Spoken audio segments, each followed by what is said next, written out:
Okay, we are rolling, kicking off our coverage, full day coverage here at the Investment Advisor Association's Compliance Conference in Washington, D.C. Now hold on, before you swipe up compliance, not the sexiest topic necessarily, but without question, arguably one of the most important topics you could have for an RIA.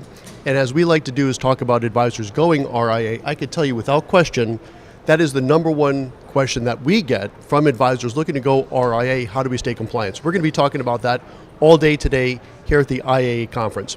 And kicking us off, we have Ryan Stevenson, who is the founder, one of the founders, I should say, of Hadrius. Correct. Pleasure to be here, Chuck. All right, Ryan, thanks for joining us. I've been looking forward to this. So we're going to get into what you guys do and how you help advisors go RIA with your solution. But Hadrius, where'd that name come from? It's an interesting story. So Hadrius, it's kind of like a blend on Hadrian, who was one of the great emperors of Rome. Okay. He built the wall of Rome, added a lot of aqueducts, really for the security of people and safety of people. And then it's like a Greek god version of that. We like to say we're the Greek god of compliance. So like Roman Greco wrestling. Exactly. A little bit of both. Combination. All right, that's awesome. Okay, so real good. So we've been talking off camera, so obviously I know what you guys do, and it's fascinating. And I will say, to set you up, it's probably one of the best uses of AI in our industry. Take it away. I would agree. Whenever I was transitioning from the firm side and going to the tech side, one of the first questions I got in my interview, because it was at a general fintech company, was, "Are you sure you want to come sell compliance technology?" Yeah. And that question really stuck with me because of all the different point solutions in our industry. There's a lot of them. A lot of them are cool, great, but compliance is required. You can have a great reporting platform, a great financial planning tool, a great client experience. Great marketing tools. Sure. But if you're not compliant with SEC and FINRA rules and regulations, you're going to just send checks right out the door. Whether you're sending those to regulators, whether you're paying fines, whether you're paying for litigation, one way or another. So compliance, agreed. It's one of those great use cases where there's a lot of historically manual effort because of incumbent providers, legacy technology solutions that really haven't been updated in decades. Yep. And so compliance is one of those areas that was really ripe for the taking for artificial intelligence. Sounds good. So how do you guys apply AI to help us firms stay compliant? In a couple different areas, pretty surgically. So I really like to use enhanced by AI or augmented by AI, powered by AI, almost makes it sound like there's too much of it. And so we use it pretty surgically in a couple different areas. At Hadrius, our mission is simple: make compliance effortless. Okay. That might mean different things to different people. For us, that means providing more tools in one place and leveraging AI in some of the more mundane areas. So where that is in the surveillance of communications, for example. A lot of the legacy tools out there got ways of doing surveillance, but inefficient ways, really flagging for keywords, trigger high false positives of violations. And so but that's where a perfect use case for AI, because you can do that more contextual review. Look at the context of what is being said rather than the presence of the word guarantee, looking for the concept of a guarantee of performance. Yeah, so I just came in from T3, and that was a really big topic out there on how to use AI, and compliance was a really big use case. So let's put a pin on it real quick. So what you guys do is really help advisors. So when you are your own advisor, and I'm going to make this point for the audience that may not realize this, someone in your back office is reading your emails somehow, some way. Oh, yeah. They're watching your social media to stay compliant.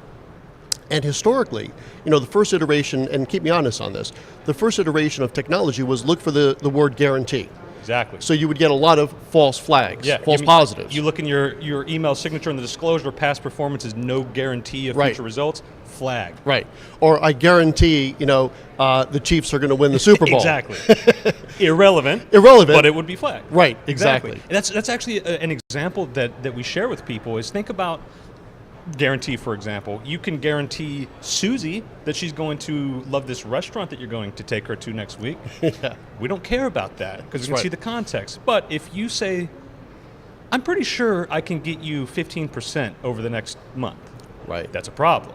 You're not saying guarantee, they're not saying but guarantee. A problem. Yes. Exactly. The concept is there. Right. And so that's the real value of it. So it's the contextual understanding on the comms side specifically to really identify the actual problems So it's reducing the false flags, but again, more importantly, it's going to expose firms to more true violations. Because if you think about a keyword or a lexicon style search mechanism, all they're doing is pulling a sample size, 1%. What about the other 99? Right. They can't get to them. They don't have the bandwidth. They don't have the team of people to do it. And so that's where really the value of AI comes in, is let people spend time on what's actually important and relevant. And that's the beauty of technology, right? Exactly. So again, for the benefit of those in the audience, this is something you have to do. So the question is, do you want to have a human do it? Or do you want to have sort of that old version of technology to pick out those guarantees and get all these emails that say the Chiefs are going to guaranteed win the Super Bowl? Exactly. Or do you want to have AI look at every single email for you? And going back to what I initially started joking around with, compliance is not really known to be very sexy, but what is sexy is having time to do marketing and sales and growth. Exactly. That's super sexy. Exactly. And to the extent we can leverage technology to satiate what we have to do with compliance, nothing better than that. Exactly right. So a few more things, because we're kind of coming up on time here, but what else do you guys do as far as your software? So the communications, archiving, and surveillance is one of our flagships. We've got 3 other solutions.